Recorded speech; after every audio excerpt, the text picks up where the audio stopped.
Good evening. All right. Good morning. Good evening. How How are we, guys? As you Doing can see, well.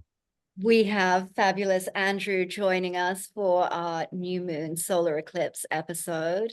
We're going to have a regular on our podcast. We just thought that you're so aligned with us and you add so much value to our conversation. It's going to be so fun to be doing this together and exploring this together. So welcome to the Bitcoin Zodiac officially, Andrew. Thank you. It's such a pleasure to be here. Excited to connect with you on astrology and crypto and all that we're into. Absolutely. Yeah, no, it was so awesome to have that episode with you. For those that missed that episode, go back and check it out. We had Andrew on as a special guest, and yeah, the value and wisdom that you brought was just so incredible. So we're really excited to continue to expand with you, create with you, and especially talk about what's been going on lately, because I think a lot of us are like feeling a little Yeah. wonky with Yeah.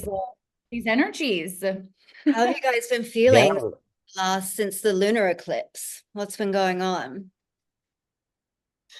Yeah, I've been feeling a little bit wonky in between these in eclipse season. There's always a wildness in the air, a change energy. It feels like we're in a windstorm a little bit. Like where did, things are moving around, and it's an important time to find our center and just to get grounded, not to make any huge life decisions in between eclipses. It's a time of opportunities also. There's movement, and whenever there's movement, there's great change. So the change always makes us think like, okay, now what do I want to choose? Now what do I want to do about it? Um, I think also with the eclipse, with the lunar eclipse was in Libra, the solar eclipse is in Aries. That axis is very much telling a story around taking initiative with Aries, and then like letting go of or looking at where we're in partnership with others. And there's this axis of power, of courage with Aries, of where are we stepping further into what we desire. It's I am energy. That's really being highlighted Yeah, in this. Yeah. absolutely. What Yeah. about you, Corinne? Yeah, it's definitely, I definitely feel the wonkiness of it all. I mean, you both know I haven't been feeling super well the past couple of days. So even physically, my body just has been like, hi, we're shifting and changing and the movements are happening. So it's, and I think you just mentioned, Andrew, it's kind of like then that Libra side of things of, all right, now let's like let it go.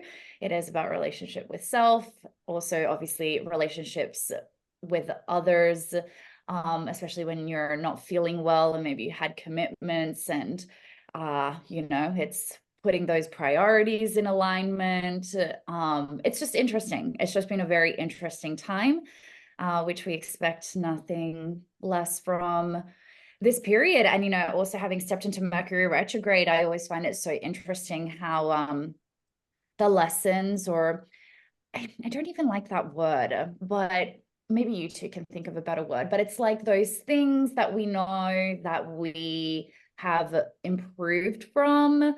It's like we're being re-faced with that scenario. So it's like, hey, how are you going to deal with it this time? Did you really progress? So yeah, that's been me. How about you, Claire? Yeah, I definitely like to view it as an opportunity to choose again. It's like oftentimes Mm. we have these like cycles, and sometimes we can get into this mode of like, oh, this again. Oh, I'm dealing with this again. Have I even progressed? Have I even moved forward? And that's just not the reality. Like, that's not how we grow. Like, we grow at this Fibonacci ratio, this spiraling upwards. And so you are going to come back and sort of meet things that seem familiar again, but you're actually coming from a different vantage point and you have different tools. And when you come back to those like familiar circumstances, those tests, those triggers, those situations that you've maybe found yourself in before, it's like an opportunity to choose again. Like, how do I respond to this differently with the new tools, the new version of self, the new version of me? So I kind of love that around Mercury retrograde. I always give this warning: texts from your ex, they're going to happen. It always comes up. It's not a sign that you're meant to be together. It's a sign to gracefully like release that energy most of the time. Not all the time, but you know, these kind of things are gonna come back up. And sometimes it feels so random and so out of the blue, but you know, that's the energy we're in. And yeah, I've been feeling a little bit like just kind of ground moving beneath me, that kind of vibe a little bit in this in between eclipses. But also I just love me some Aries energy. Like, so I'm so feeling this vibe. And it really does feel very fresh and new and, you know, hopeful and exciting and fiery. And I love, like, if you don't have Aries people in your life, you know, are you really living? That's what I think. Get yourself some Aries people. And that's why we brought Andrew on. Like, we need some Aries energy in here. we've got we the have Yeah. the fire trifecta. yeah, Well, and our followers know, you guys know, Claire and I are already a Sag and Leo, and now we've just added even more fire energy with the Yeah. Andrew. So we love it. we've We got I love the love it. fire. the fire trifecta. Loving it. So yeah, Woo! Yeah. I love the energy of Love this fire. Mhm. Same. I love this energy of the fiery energy, this mix of and the Mercury retrograde in Aries tells a story of Aries is this enthusiasm, it's passion, it's ambition, it's impulsiveness. Mercury, planet of thinking and communication going backwards. It's a time of thinking, of being mindful where we're heading, what our goals are, where we want to move forward with, and not being so impulsive with what's tempting us to leap into action. Learning to pause, avoiding hasty decisions. If you're in business, look out for huge projects that, you might become restless or unmotivated, or you might lose your passion to complete them. You might become bored, or the opposite. You might actually have like an overabundance of creative energy and nowhere to put it. And so you might be making hasty decisions from that place. Aries rules the passion. It's that inner fire of going after things and creating things anew. So yes, like you said, Claire, people from our past tend to pop up during Mercury retrogrades, or lost objects get found, or they get lost for the first time. There's this idea of second chances, or things coming back around to help us, make a decision and be firm with what we want to create with it. And along with all this eclipse energy in Aries, it definitely tells a story of like the highlighted nature of all this is really on the courage to and connected to willpower, which is very much Aries' signature feature. Yeah, absolutely. And it's the beginning of this new astrological cycle. And I just feel like it's so infused with this vibrant and dynamic energy for new beginnings and transformation. And of course, it's amplified with this eclipse phase. Just had the Libra lunar eclipse, going to have the Aries solar eclipse tomorrow. For those of you that are listening, we're actually recording this on the 2nd, but it will be available on the 7th. And I just feel that Aries has this energy, Aries season has this energy behind it that just encourages personal growth, but also bringing some mindfulness is really useful as well. And so even if you're like initiating practices that are like that will maybe serve you throughout the rest of the year, like the Aries season can kind of spark the push that you need to maybe start a new yoga practice, or do some breath work, or something that's going to serve you. Aries can give you that like push to start things, I think. So I love that. Really like motivating for new journeys and turning dreams into reality. And also there's this kind of like resilience and willingness to face adversity. So that, again, I think, Andrew, you touched on this kind of courage that's there.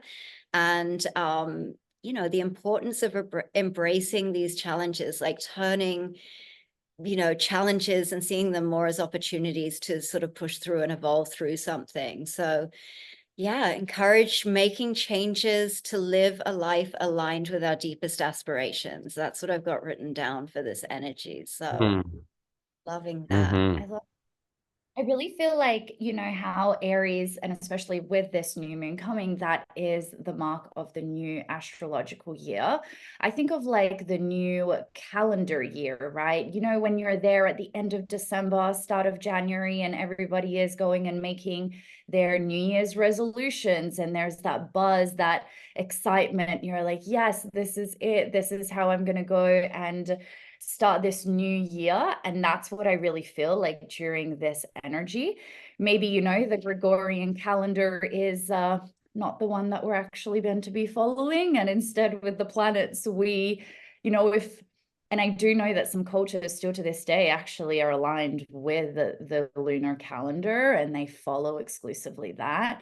And when I connect the two things, I'm like, yeah, it really is that energy that's preparing us for literally this brand new year. So if you know, if you guys have been following the Gregorian calendar and maybe the first 3 months weren't exactly what you expected them to be, I think this is a perfect start for a brand new year for you. Yeah. Yeah. So I've been really Yeah. diving into this week. About 6 months ago, I think you guys will remember if you've been following us, that I just kept seeing this quote from Buckminster Fuller over and over and over again. And I was like, okay, I get it, universe. Like, what are you trying to tell me? I see this everywhere.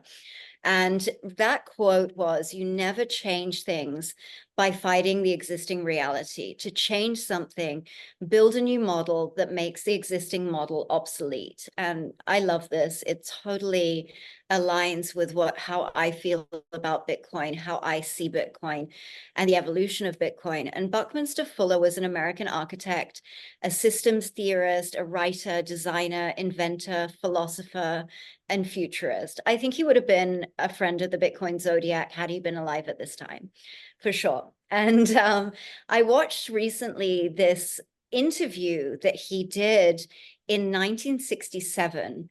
And you can find it everywhere on the internet. It's pretty readily available. A lot of his writing and stuff is available. And a lot of people can see that he was sort of foreshadowing or almost prophesying, you know, what we now know as Bitcoin. And some of the things that stood out as a quote, and I just think, again, it really just aligns with Aries season for me. You know, like, let's stop fighting the old systems and obsessing over the existing reality. Let's turn our attention to building a new model that just makes the old obsolete. So whether that's politically, financially, personally, like, let's stop obsessing about the old broken things, and let's focus on what we're building, you know, building the new. And so the couple of the points that came out of this interview that he said, one of the very big new realizations by 2018, so bearing in mind this was in 1967, which will be a realistic scientific accounting system of what wealth is. And so I found that interesting because 2018 was when the Bitcoin Standard book was released. And for me, that was like quite an aha moment of really understanding the workings of Bitcoin. And so I just thought that was an interesting date. And what he went on to say was that we now know that wealth isn't the gold of the old powers. Wealth is energy, and we have an Einsteinian world in which scientists have found that when energy left any local system, it only did so by joining another system. It did not go out of the universe. They found that energy never got lost. Energy can neither be created nor lost. And so he says we got a new clue to wealth. Wealth is not something that's going to deteriorate and get lost, which is a great way of thinking of all economics.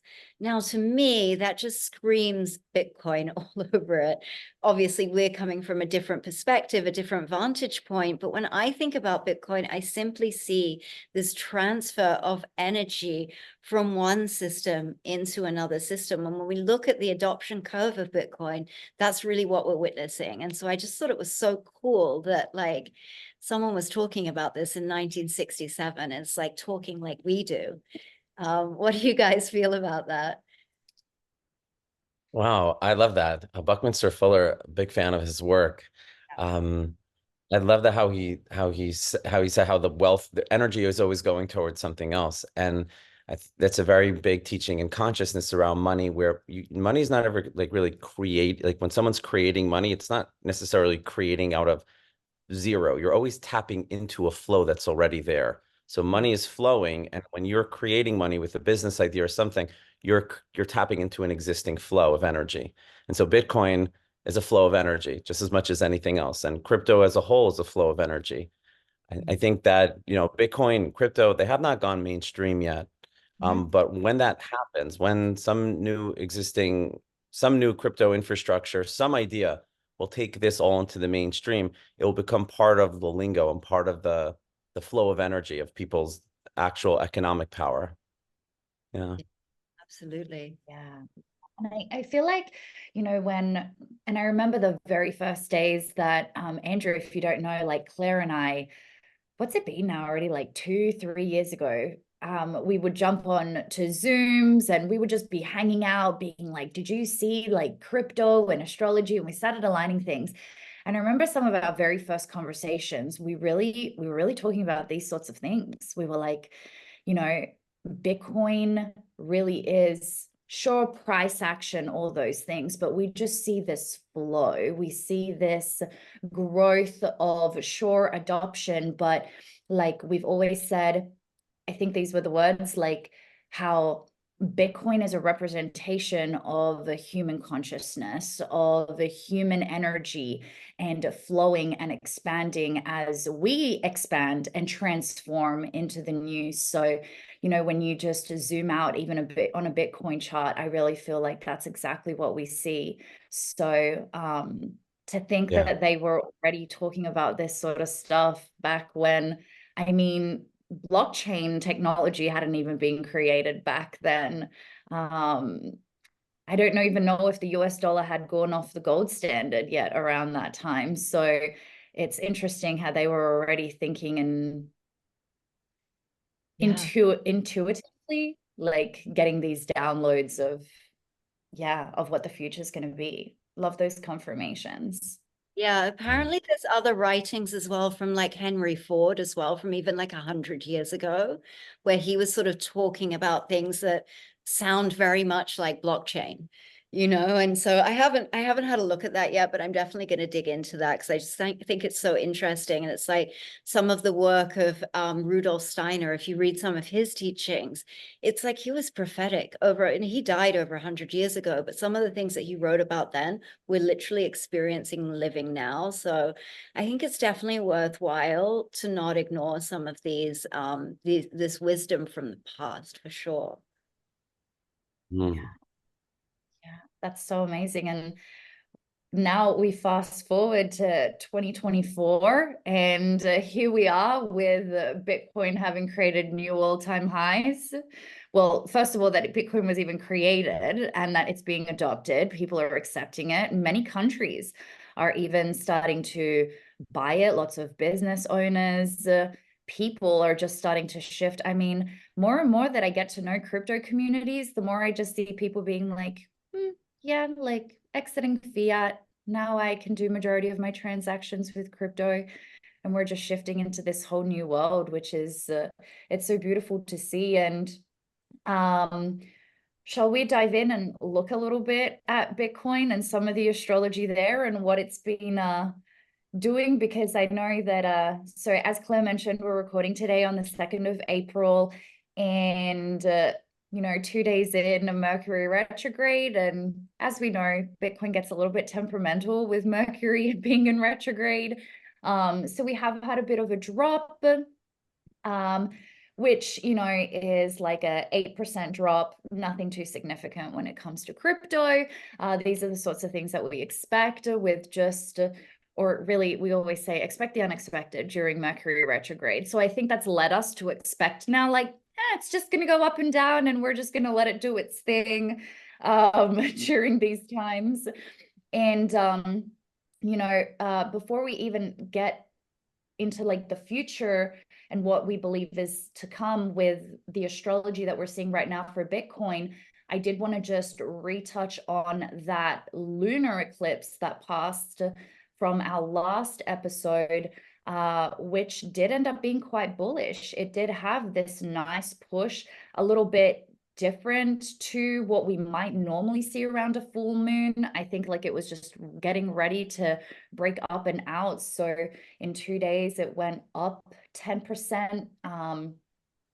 Around that full moon, it really did want to start moving to the upside, but this Mercury retrograde has already started to, you know, pull it back. As I do look into the astrology, and maybe Andrew, I'll let you talk a little bit about what you see with the overall astrology first before I dive deeper into what I'm seeing maybe specifically for Bitcoin. But Sure. I think that the overall we can already say and probably all agree on is just there's, and I think we touched on this last episode, Claire, just a whole lot of ugly ups and downs during this time. There isn't a clear direction. There isn't a clear trend that Bitcoin wants to take. It's just, we just got to let it do its thing during this time before it Yeah, big moves up, big moves. moves down. Yeah. Yeah. All of Yeah, this is. with the astrology that we find ourselves in now with eclipses, something always ends and something else begins. The solar eclipse that's happening on April 8th, this is a solar eclipse is a new moon on steroids, and a new moon is a great time to begin initiatives, to set intentions. So during an eclipse period, things are rickety. It's, you know, the light is literally blocked out for a few minutes, and then it comes back. It's a reset point. Usually the days leading up to a new moon, it's the end of the old phase, right? So it's called a balsamic phase in astrology.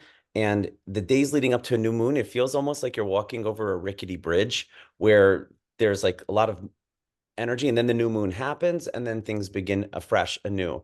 So leading up to a solar eclipse, it's even more pronounced. The solar eclipse in Aries is also conjunct Chiron, which is very much around like wounded healer energy. It tells a story of where are we stepping out into the world. Aries is very much yang energy. It's the we would say it's the masculine within creation, not that it's a gender thing, but that it's moving out, it's expressing its external energy. And the role of this masculine energy is to disrupt the balance. So it's always going somewhere. The impulse of the masculine is always to move out. It wants to move into something, some experience. It's initiating. And so the learning here is like, what are the effects of my energy? And wherever a person has Aries in their chart is usually where, you know, is where you're going to experience this shakeup within self. Within Bitcoin's own chart, Aries is in the ninth house of, rather in the 10th house of public, of how it's seen in the public role. So there is some correlation of Bitcoin's public reputation, how it's seen in the world, its face to the world is being highlighted through this time. But it's like you said, Corinne, it's not a clear line towards something. There's a wildness in the air. There's a lot of movement. It's hard to pin down exactly what's going to happen. But certainly, you know, and then there's beyond this April 8th solar eclipse, later in the month, around on or near the day of the Bitcoin halving itself is a huge astrological event. It's this Jupiter-Uranus conjunction in Taurus, which Jupiter is expansion, abundance, prosperity. It expands anything it touches. And Uranus is technology, crypto, electrical systems, and Taurus rules money. And it's a new 14-year cycle that starts on April 20th. And that it correlates with the Bitcoin halving cycle is a it's a, you know, it's an indication. It's like a double confirmation of, oh wow, something's really about to happen here.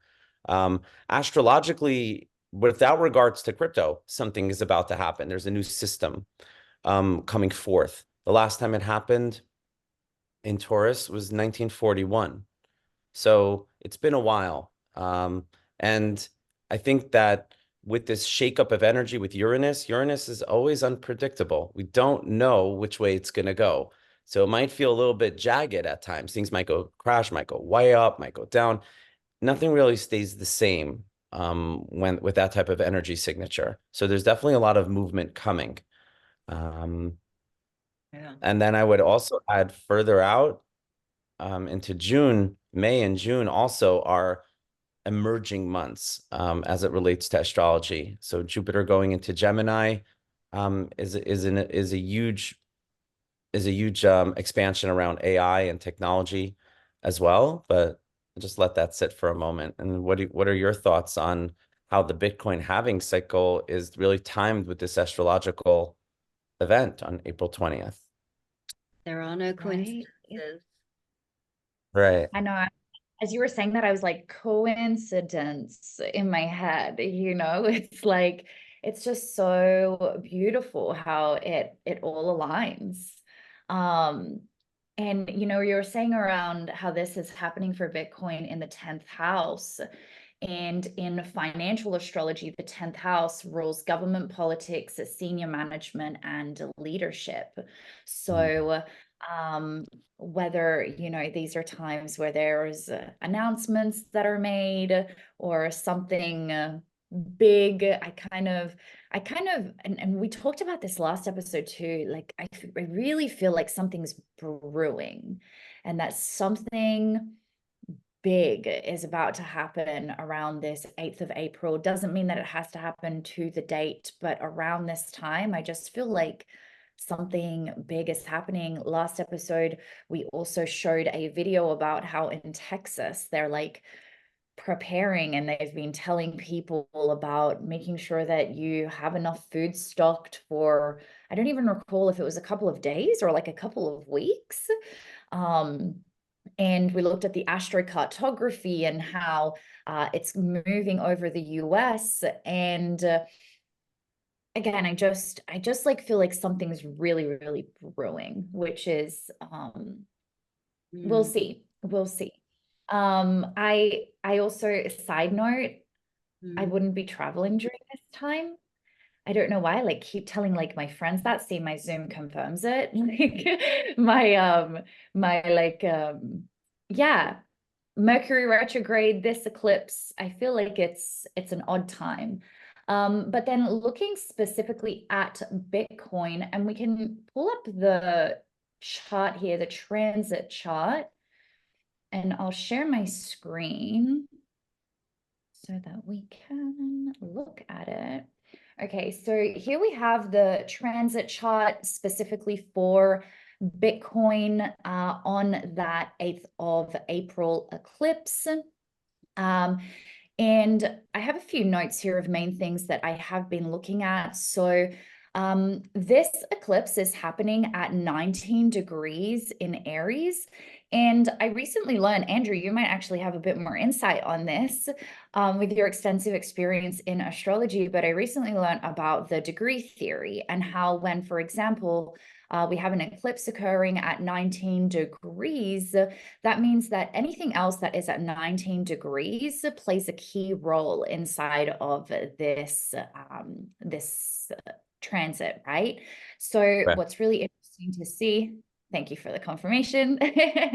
So what's really interesting to see is that not only do we have the eclipse there, we also have Jupiter, which is occurring at 19 degrees of Taurus. Like Andrew said, everything that Jupiter touches, it expands, and Taurus is the sign of the economy. It rules money. And also we have the natal Jupiter of the natal Uranus of Bitcoin, which is at 19 degrees. So I think that Andrew already summarized perfectly Uranus, Jupiter, Taurus, and the energies around that. And then we look at this eclipse enhancing all of those specifically for Bitcoin. I'm not going to say that, yes, we're super 100% bullish or anything like this. Remember, we by no means use astrology to predict future or anything like that. But I do feel like it is a positive thing. Another interesting thing is that this eclipse is happening directly on the midhaven of the Bitcoin. The midhaven has to do with the career trajectory of a person. So if we bring that across to something like Bitcoin, I feel like it needs to, what it's going to go through, whether good or bad, I feel like it needs to go through it to continue to expand to where it is that Bitcoin needs to go. So whatever happens is just going to be maybe a bump along the road, or maybe a boost. But either way, I feel like it's very positive astrology for Bitcoin. What else did I have here? I also had that the Jupiter is currently trine Uranus, the natal Uranus of Bitcoin. So as we can see here, Jupiter, again, those two 19-degree planets, trine is a positive aspect. So this is a really another positive thing, as well as Uranus there continuing to also be sextile the natal Uranus. And this is, remember, when these are outer planets, they take more time to transition and go through this. So this is just showing us and reconfirming for us. It's just such a positive and beautiful time for Bitcoin overall. We do, of course, have Mercury retrograde, like Andrew said, 10th house for Bitcoin. So let's see what surprises that wants to bring us. And when I did zoom out and look at days around this and a little bit further on, also into May, I feel like this is just very hype energy. Like, I feel like even when you look at people these days and social media and the energy around crypto right now in general, I don't want to say we're at euphoria stage, but I feel like it's, and maybe I said this already, I feel like we're coming to the end of, or it's like that 2021 energy. It's like everybody's excited. Everybody is like, yes, crypto to the moon, Bitcoin halving is coming up. And so there is a lot of this hype energy, but I don't see it ending anytime in the near future. So it's a time of momentum. Bitcoin's happy. I feel like Bitcoin's just living its best life, and just it's just expanding, which is great for us, even though I know Claire's like, but pull back. Which I think a lot of us are in general. Well, Like, wait, don't move just yet. yeah, I think the feeling that I'm sort of getting around this solar eclipse, again, as you guys have been speaking about Uranus, it's like, again, expect the unexpected. It's like sudden, unexpected changes. And I do see also bullishness for Bitcoin. But I think there are going to be a couple of hidden unexpected surprises. And also Uranus like really rules freedom and originality, and so those sorts of things that we're looking at. And I think there are going to be a couple of things. What I kind of see is this sort of almost slightly destructive energy also around this solar eclipse. And then as we were talking about, in through the halving, then I see this real massive expansion and coming into this hype phase. And I think that kind of like aligns with also previous halving cycles as well. But I think just be prepared for some unexpected things to happen, and not necessarily just in Bitcoin. I also think we need to, when we're looking at Taurus as well, like, yes, definitely money, but we're also looking at things like values. Like Taurus is really about values as well, and anything really to do with the earth. So food supply, agriculture, those kind of things. Gold as well. Gold has been having a beautiful expansive time as well. And whenever I think of Taurus, I always think of gold. They are really sort of synonymous to me. And so I think it's definitely worth keeping an eye on the traditional markets as well. And I think we could get some unexpected shifts and changes and unexpected revelations this solar eclipse. And really as well, this Aries solar eclipse, is visible across North America. So it's offering this like amazing cosmic spectacle that it's not visible in totality everywhere, but it definitely shares its energetic impact worldwide. And the event, when it aligns with this new moon, it creates this unique opportunity for growth and reflection under the influence of the sun, moon, and lunar nodes, of course. And so observers in the path of totality will experience the maximum effect of this eclipse.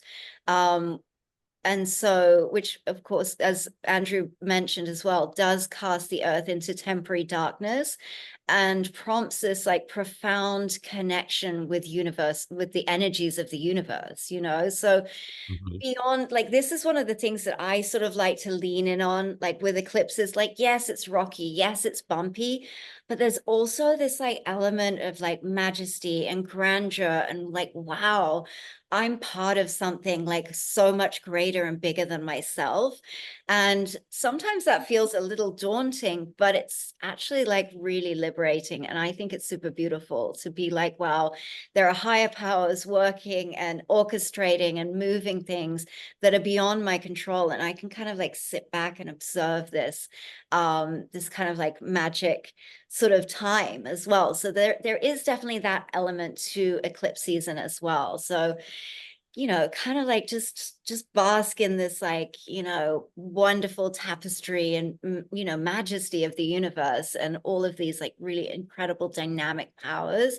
So it kind of also reminds us that like time's flow is not as linear as we humans like want it to be or like to believe it is, you know? And one of the things with eclipse season as well, which I definitely think leaning into Bitcoin is quite interesting, because these like transformations during eclipse season can happen instantaneously. Like it makes seem like the seemingly impossible can appear possible and within reach.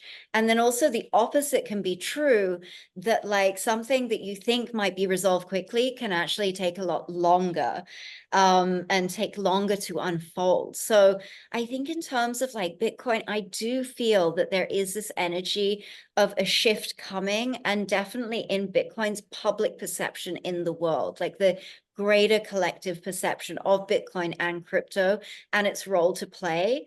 And I sort of think that like the news that I spoke about in the last episode with the BIS, the head of the BIS, he's obsessed with everything in the world being tokenized.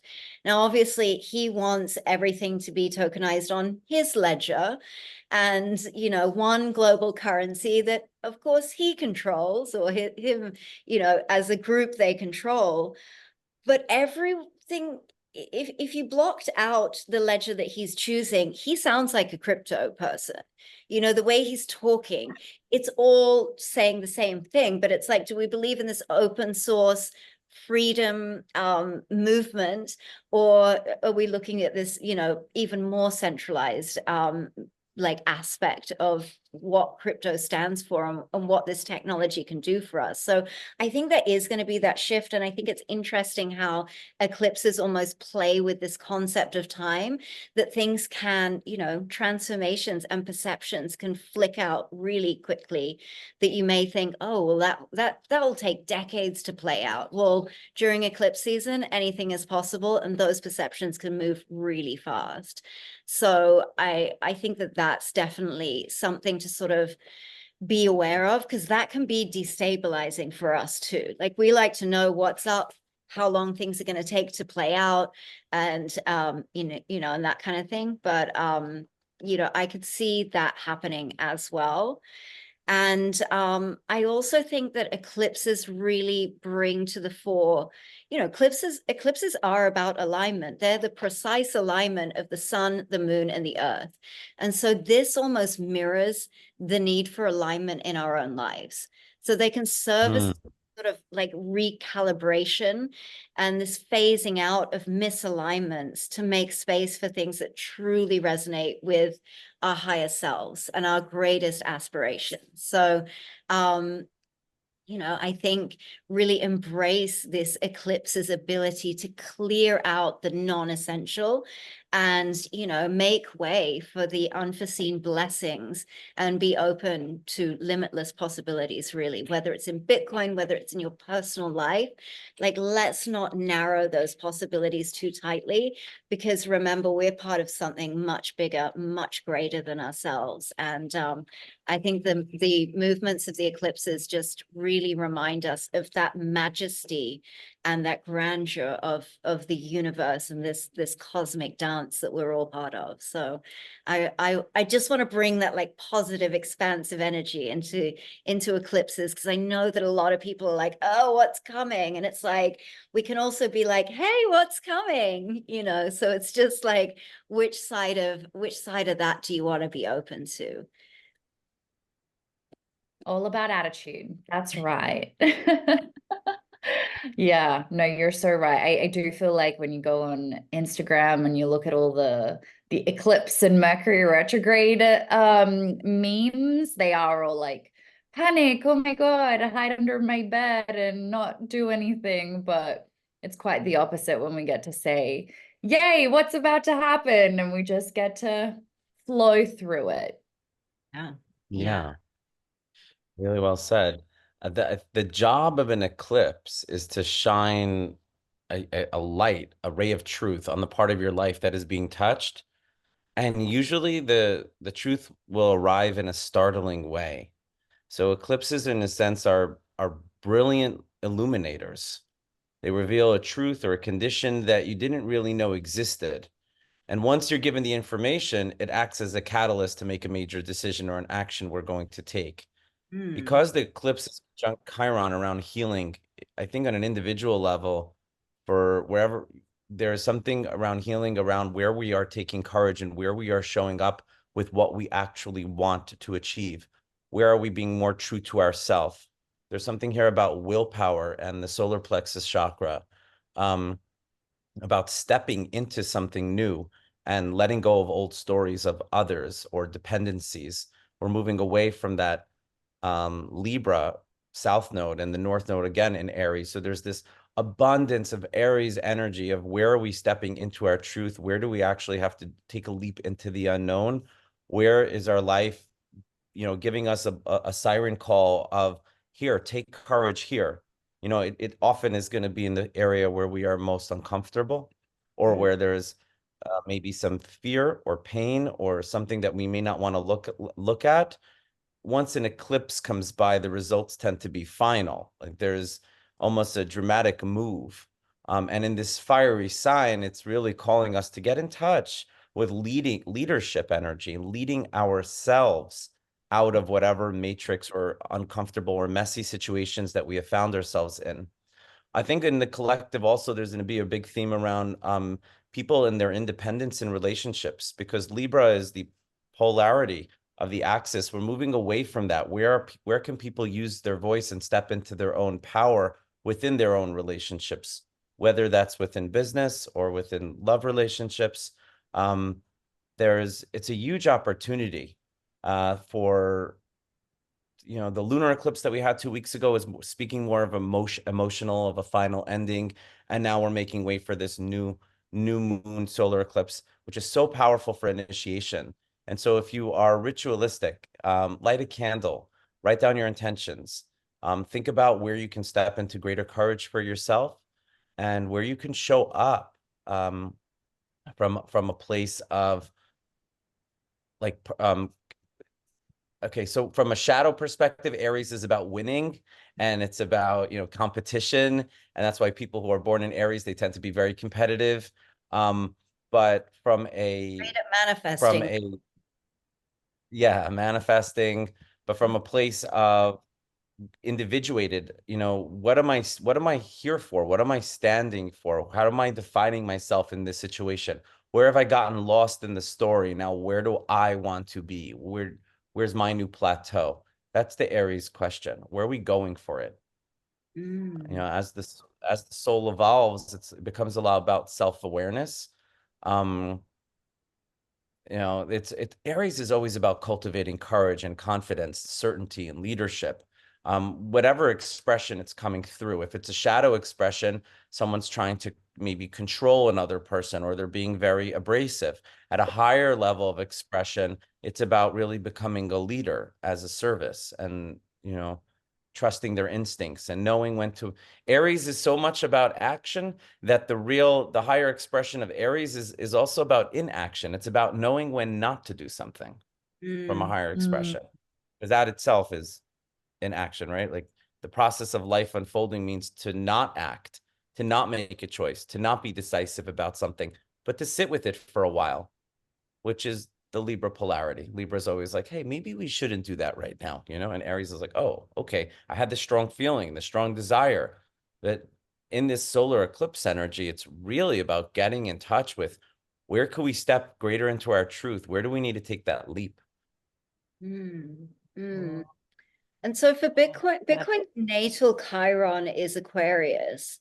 So I always find that's like quite an interesting sort of one. And what would you say for someone who had an Aries placement in their moon in Aries, asking for a friend? So if the Is moon was in Bitcoin the friend? is Bitcoin the friend? Yeah. Bitcoin and me. Bitcoin's moon is, and you.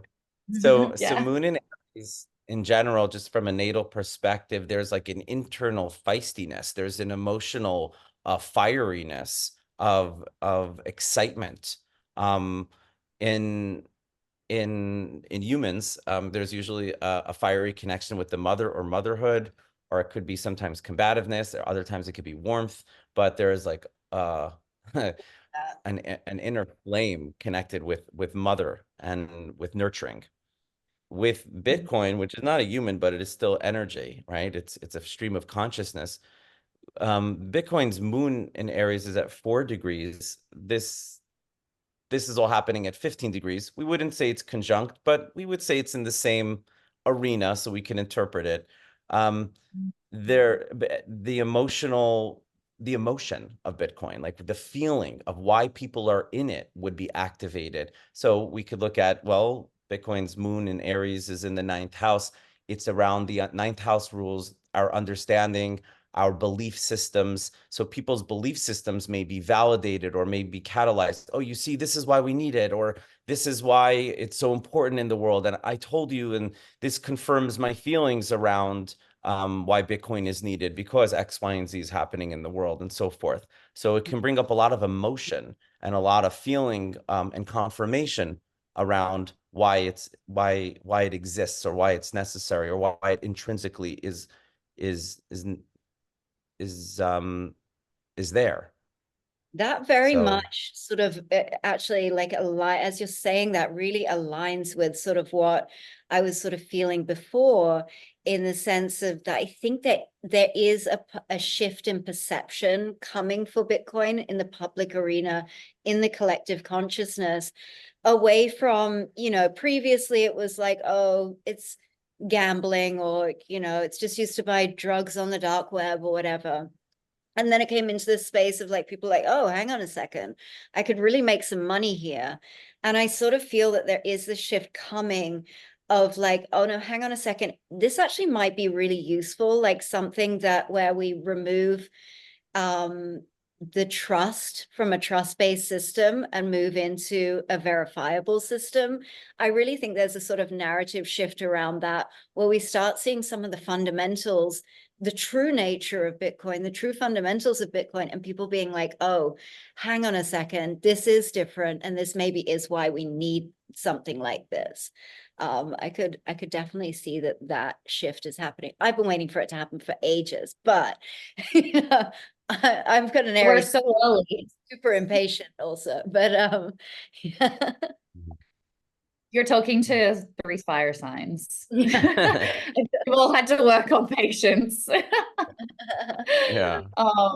Yeah, I think I'm gonna slide in there as well and just say that I really do feel like people are starting to, it's not even like awaken to it. They're like starting to feel like, wow, really, like this may be truly the direction that we're headed towards.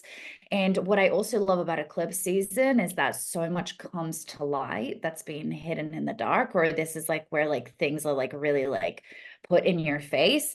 And Facebook news that I woke up to this morning is that Facebook is selling all of the private messages, not your public, what is it called, timeline posts and everything, but your private messages. That doesn't just mean Facebook, because it's Meta. So I believe that also includes Instagram. They are selling all of our private messages to Netflix.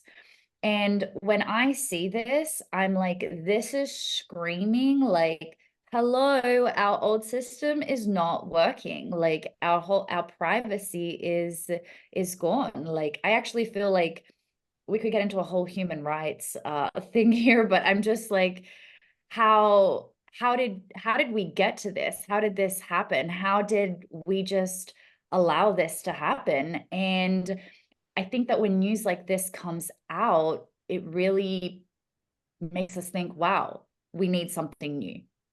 This is, we can't continue going on this way. And so news like this pushes us, propels us towards, hi, there are other solutions like Web3 and decentralization. And yes, that also means something like your social media being decentralized. But I really think that it all starts with Bitcoin. So news like this just continues to increase our belief levels on where we're headed.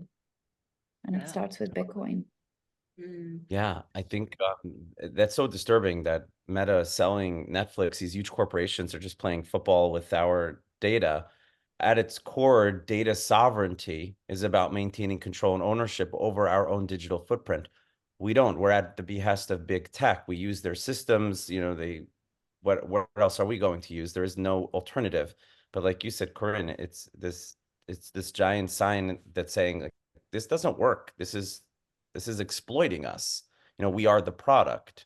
And so Web3 and this idea of it is that, you know, how can we build a global system that's decentralized, that nobody can own or turn off or control, which can host all our digital data? Like you were saying before, that other fellow, I forgot from where he you know, in the tokenization of everything, but it should be on his ledger, right? But what if the tokenization was of everything, but it was decentralized? And we would be able to leverage it, and we would be able to select who has access to it. And it would be empowering the individual, which is the Aquarian perspective, which is the next 20 years, Pluto and Aquarius, which is how do we, and I think at the essence of data sovereignty is that, you know, people don't feel comfortable about how their data is being used, but they feel hopeless about doing anything about it. It's like this necessary evil that comes with the internet. And then people just justify it and they go, okay, whatever. Is it really a big deal if corporations are using my data to send me targeted ads? But there's actually huge implications, because, you know, political, you know, the Cambridge Analytica scandal with people, you know, Trump and political ads. This data is always being used, and data, as they say, is the new oil. Where, and it's actually more valuable than oil if you think about it, as oil is being replaced by electric cars and so forth over time. And data, the more data that, when you touch data, it creates new data, you know? Like as soon as you open a file, now you created a new data point saying that a file was opened on this time. So it just continuously, there's so much metadata on, and the world is just exponentially increasing. With the rise of AI, it's just an explosion of data that nobody can, there's no place to almost hold it or to contain it or to verify, as we would say, to validate. Where did this come from? Was this data an output of ChatGPT, or did this come from a real human being? I don't know. How do we validate any of this stuff? And I think that the coming years will bring forth crypto infrastructure, which will add on a layer to the internet just as much as we have email. No matter what email provider we're using, there's an email standard. I can send an email to anyone in the world, and that email will get to them regardless of their internet provider or whatever, because there's an internet standard. I think a decentralized data standard will emerge in the coming years. So for now, we watch as the problems continue to come to the surface, and people just have to get more disgusted and more angry and more upset. And the solutions can only come then when people are absolutely upset, and then a solution can come which would be embraced by the public. But I think it's still a little bit too early for that. Yeah, and Yes. I think Yeah. it's an interesting conversation as well, like because if you read a book like the Bitcoin Standard, where it's talking about, basically Bitcoin, one day, whether we will see it in our lifetime, I have no idea or not, but Bitcoin be one day being the global reserve currency. Now, do we know that's going to happen? I don't know. But when I hear someone like talking like it from the BIS, the Bank of International Settlements, talking about tokenization of all assets in the world, he wants one global currency, because wouldn't that be just so convenient if we just had one global currency that they control? And so what I get from that is, everything is going to be tokenized. So anybody that's like, oh, that'll never happen, things will not be tokenized. No, this is where we're going with this. Like, no matter which direction we go in, whether it's the sort of decentralized route or if it's the completely even more centralized route, whether we like it or not, we are going to digital currency and we are going to tokenization of assets. And so it's just deciding which path we take. And I actually think when I listen to something like that, I actually think that that's really extreme, because when you talk about a one world currency, one ledger, every asset in the world, I mean, you're then talking about countries being willing to give up their own sovereignty over their own money, over their own currencies. Why would, what do we have to see in the world for countries to willingly do that? I don't know if I want to know the answer to that, to be honest, but I think, that's also pretty extreme. But when it comes from the mouth of someone, the head of the BIS, people kind of go, oh yeah, that seems legit. Whereas it's like, no, which way are we leaning with this? And I think we will find our way in the center in some ways. We always do, and there will be some elements of centralization. I think they're going to pull out every trick in the book to attempt to do that. And it'll be interesting to see what direction that goes in. But I think the message is pretty clear. The world will be tokenized. We will be using digital currency. So anyone who thinks, oh, these crazy crypto people, they think that we're all going to have digital currencies. Well, we are, but we need to decide as individuals and and collectively, are we going down decentralization or are we going down centralization? And I actually personally think that the decentralization route actually sounds more realistic to me than every country in the world wanting to join that one single, global one world order, new world order. But yeah, so I don't know. I think it's really interesting. And of course, we're not fortune tellers here. We're just readers of energy.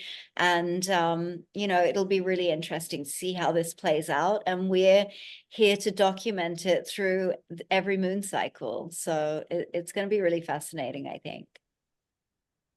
Yeah. Exactly. Exciting times. Yeah. Exciting. Well, I think that's a perfect place to end things. Yeah, absolutely. Happy new moon to everybody. Yeah. Happy solar eclipse. Happy solar eclipse. And I would encourage anyone who's listening to get intentional about it on the day of the solar eclipse. If that means meditating for 5 minutes, journaling what your intentions are for your life, look at it as an opportunity, a flashpoint to reset and to get in touch with your own, where can you be more courageous is the prompt. Absolutely. That's awesome. Well, guys, happy solar eclipse, happy new moon, peace, love, and Bitcoin. Peace, love, and Bitcoin. Bitcoin.